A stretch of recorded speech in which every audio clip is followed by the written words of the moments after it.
Ma femme voulait une piscine, j'avais 300 balles et une Golf GTI qui rouillait dans le jardin. Devinez ce que j'ai choisi. J'ai pris la scie sauteuse et j'ai commencé par le toit. Ouais, le toit. Mon voisin sort sa tête par la fenêtre, il me regarde et il me lâche. T'es en train de décapoter ta voiture à la main? Non, non, mon gars, je suis en train de créer un chef-d'œuvre aquatique. Chaque vis que j'enlève, c'est un pas de plus vers la grandeur. Le toit part d'un bloc, je vire les sièges arrière, les panneaux, la moquette. En 10 minutes, la Golf ressemble à un caddie géant. Ma femme passe la tête dehors. C'est ça ta piscine? On dirait une benne à ordures. Eh, merci pour le soutien moral, chérie, hein. Ensuite, je soude les portières pour que rien ne bouge. Je meule les bords pour pas que ça coupe et j'arrache le tableau de bord. Et là, tu te dis c'est fini, c'est mort, la voiture est sacrifiée. Mais attends, je renforce le châssis à la soudure, je colmate chaque trou avec de l'enduit d'étanchéité, partout. Chaque recoin, chaque joint, chaque fissure. Si l'eau passe, ma femme me quitte. La pression était réelle. Et là, moment magique. 3 couches de résine bleue au rouleau. L'intérieur de cette Renault ressemblait aux Caraïbes. Bon, des Caraïbes avec un levier de vitesse, mais des Caraïbes quand même. Je remonte le tableau de bord. Pourquoi? Parce qu'une piscine sans autoradio, c'est juste un trou avec de l'eau. Et les porte-gobelets, c'est pour le mojito, évidemment. Je branche le tuyau, l'eau monte, 10 minutes, pas une fuite, j'ai failli pleurer. Je me glisse dedans, le volant fait un repose-nuque, le rétro sert de miroir pour checker si t'as de la crème solaire partout. Ma femme est sortie, elle a rien dit, et puis elle est montée dedans. Franchement, pour 300 € et une Toyota, on a la plus belle piscine du quartier. Un client m'a ramené son camion sorti du Sahara,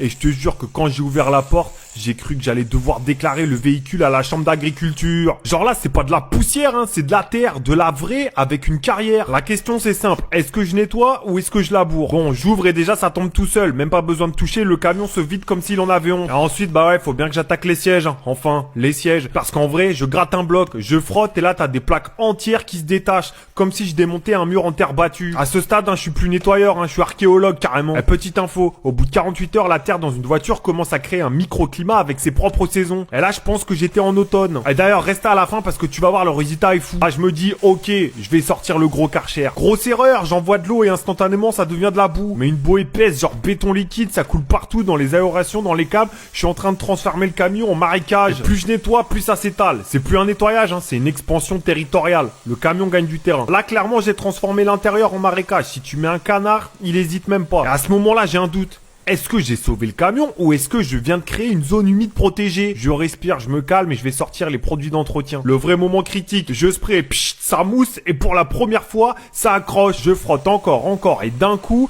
t'as la couleur d'origine qui revient. Petit à petit, le beige réapparaît, les plastiques brillent comme si le camion revenait à la vie. Et là, je comprends un truc. Toute la terre que j'avais déplacée avant, c'était nécessaire. Fallait passer par le chaos pour retrouver propre. J'enchaîne, siège, tableau de bord et la miracle. On passe de chantier de BTP à un véhicule civilisé. Même l'odeur change, hein. On est passé de forêt humide à produits citriques chimiques douteux. Je recule, je regarde le camion. Silence. Et là, je lâche. Ah ouais, en fait, il était pas juste un peu sale, hein.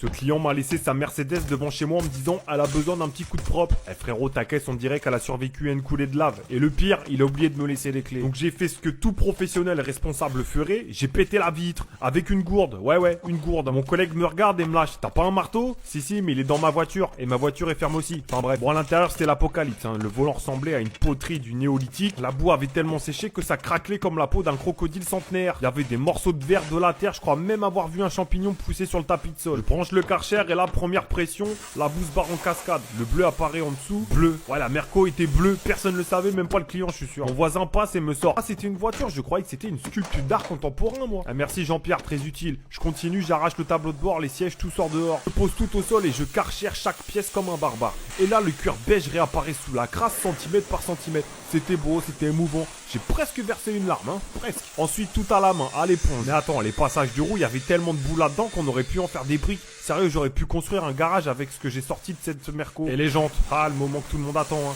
Le produit désincrustant qui vire au violet quand il touche la crasse, c'est comme de la magie. Tu brosses, tu rinces et l'aluminium ressort comme neuf. Rinçage final, l'eau glisse sur la carrosserie comme sur du verre. Ce truc était une épave il y a une heure, maintenant on dirait une sortie de concession. Le client est revenu, il a regardé sa voiture, il a regardé la vitre pétée, il m'a regardé moi et il m'a dit « La vitre, c'est à mes frais ?» Ouais mon gars, et le champignon aussi d'ailleurs.